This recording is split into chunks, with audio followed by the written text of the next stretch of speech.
métier de pharmacien est en train de se transformer complètement actuellement, donc des challenges importants sont à relever. Donc en fait, le pharmacien est un professionnel de santé et un commerçant.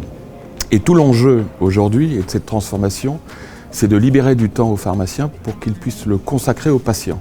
Donc toutes les solutions qui vont, alors d'une part faciliter son travail et d'autre part augmenter l'efficacité de son commerce sont aujourd'hui, j'allais dire, les bienvenues.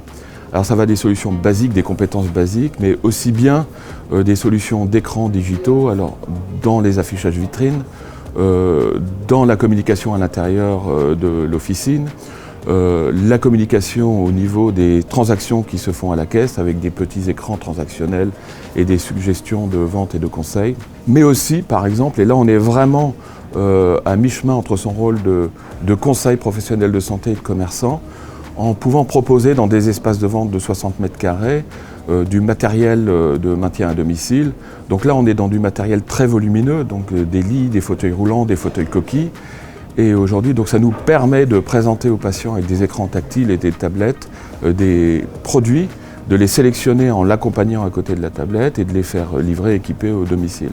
Donc on voit qu'il y a des applications qui sont vraiment très métiers, mais qui touchent évidemment fondamentalement au commerce et à la relation patient, qui sont en train de se développer très très vite aujourd'hui.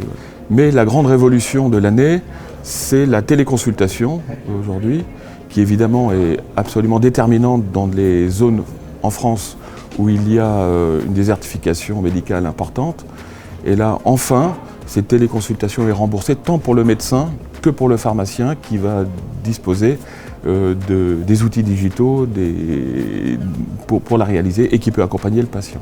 Le digital doit être un assistant du professionnel de santé, mais en aucun cas se substituer à cette relation privilégiée et cette relation de conseil de haut niveau qu'amène le pharmacien.